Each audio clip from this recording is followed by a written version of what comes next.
Let's talk about Shams breaking news about, I don't know, 30 minutes ago. Maybe it wasn't even that long ago. Luka Doncic, the MVP caliber player for the Dallas Mavericks, is going to miss the next week at least with a wrist injury. Now, if Jason would go ahead and flash up that picture I sent him, it's part of the story. That is Luka after the New Orleans game. You can look at his right wrist there. And when asked about it, he said something to the effect of, I saw this on Grant Afseth's uh, Twitter feed. He said something to the effect of, "It's nothing. It happened during the game. It's not a big deal."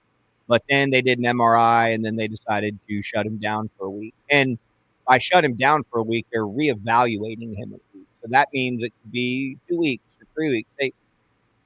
The way that they report injuries now is pretty different than it was a couple years ago. They're a little more evasive than they used to be. So this could be something that's more serious, or it could literally be, hey man, he's going to miss, Denver, Miami, Atlanta, and maybe the Knicks game a week from tonight, the day before Thanksgiving, and be back after that. Or hell, maybe a week is a week, and they reevaluate him next Wednesday morning, and he's back for the Knicks game on national TV. I guess we'll see, but pretty interesting timing with him missing the Oklahoma City game, them playing really well, then blowing out New Orleans and him playing really well, and now here we are and waiting to see what happens. Yeah, this is not good news. It's not the type of news that we want. I thought that against New Orleans, he looked different. I should say, he came out with early energy and he had an impact defensively, and it was awesome. I loved seeing it, and so I was excited to see them build on that. And so this is unfortunate, but at the same time, you put so many miles on the Luka odometer every year. I honestly don't mind him having stretches where he's out and can be rested and let his body heal. I mean, shit, even if just that scab on his knee heals, that's great for him to be out for a little bit. So I don't mind him missing time. I hate it, but I would rather him this early in the season go ahead and sit out as opposed to try to play through some things that could nag him for a long time if he keeps playing through them. I see Michael and Daniel and a lot of people over there in the comment section, which we encourage you to comment in the comment section. That's why it's called the comment section. So you put comments in it saying he should have sat out the Pelicans game. I thought he should have sat out the Pelicans game too, but you have to understand on these things, whatever we think on the outside does not matter. There's so many different things that go on the inside of the room, discussions, plans, all of that stuff. My thought was that the Pelicans were in such a horrible situation that it made sense for Luka to sit out the Pelicans game, and then he would have had 5 complete days, like days where he did nothing but rest. You would have had what that would have been. That would have been Sunday, Monday, Tuesday, Wednesday, Thursday, 5, and then he goes on the road and plays against Denver. And that starts an important stretch because I think you would have beat the Pelicans no matter what, unless something injury happened. Well, whatever, you didn't expect him to get a wrist injury in the New Orleans game. So I'm not saying that they made a mistake there, but I just thought it made sense to support exactly what you were just saying about those stretches in which he needs to get rest. I'm looking at it going, God, what a unique situation. He's going to miss Sunday. Why not take the whole week off? But man, there's so many other things that go into that, conversations, things they're trying to implement, etc. So he played. They beat the Pelicans by 41, which was huge for their standings, because now they're far and away in the driver's seat to be a wild card team if they went out. We can talk about that if we want, but now the team is going to have to play, I think, a different style, or not a different style, lean in on the style of defense and pace, because that's going to be a really tough game Friday night at Denver.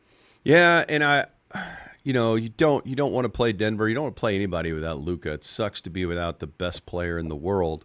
But the Mavericks are still finding their way in a lot of different areas. And, there's, as you pointed out, we do poor spacing for Mav Studio 41.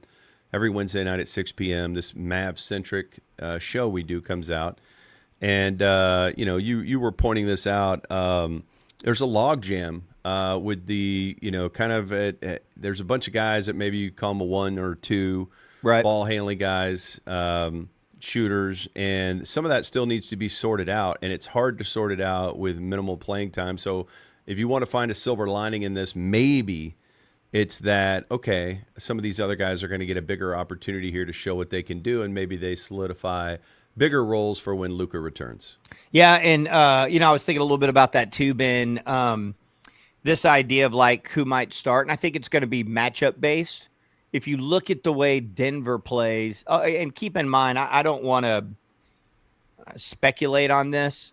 Jokic, I double checked. He did miss the Tuesday night game. He's missed several games, and I don't know if they just gave him time off. I'm praying to sweet Lord that there's nothing wrong with his family, but I do believe his wife just gave birth and then he's missed several games. So I'm hoping nothing horrible has happened there. But Jokic has not played in several games, but they do play kind of big. And so with or without Jokic in that starting lineup. And so I kind of look at it as, off the top, you could maybe start Grimes in place of Luka and put him on Murray. Or if you wanted to go a different route, you could go big with PJ and Najee as your wings, and then have them take Porter Jr. and Murray, and put Kyrie on a corner shooter type dude like a Watson or whatever. But they'll probably, I would imagine, go with a defensive substitution in the starting lineup, whether it be Grimes or Marshall, and try to be strong.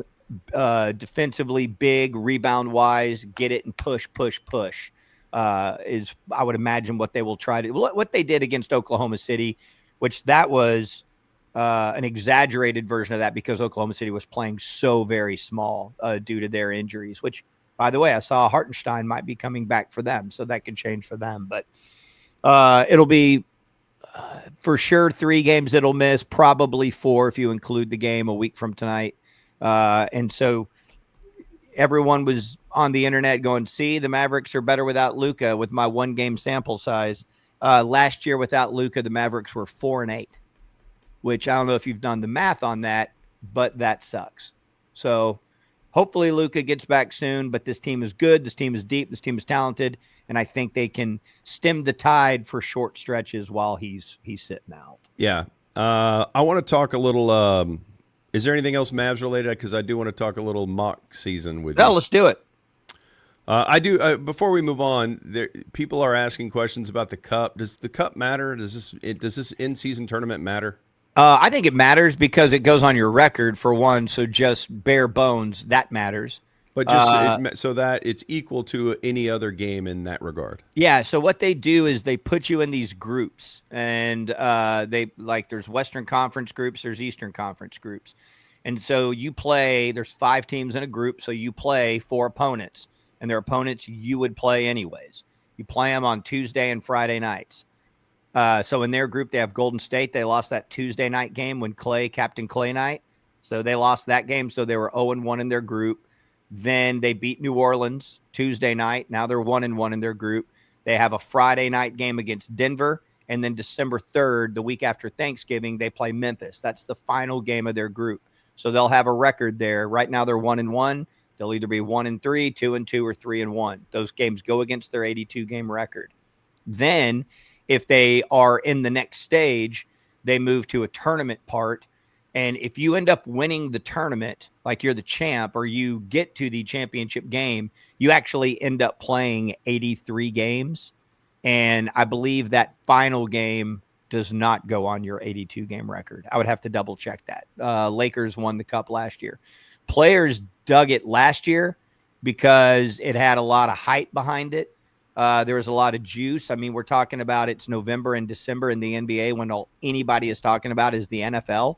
And hey, in some cases, maybe they're already talking about the NFL mock draft. So having that be on national TV and having those players get actual cash for winning that thing. Now it's new. So it could end up being that it loses its luster with the players, and maybe they do start to not care about it. Last year was a big success. I would say, all relative, I'd say it was a big success. We'll see what happens when we get to mid-December. But if you look on your Maverick schedule, there are no games scheduled from like December 10th to like December 16th or something like that. That's because they do not know who their opponents are going to be yet. So if they do not make the next stage, there will be a home game and an away game scheduled in that window that will count towards their record, and they'll just be, regular season games. But the players seem to dig it. Well, hopefully it'll carry on, and I would love for the Mavericks to be involved in that thing because it just pumps juice and energy into the season.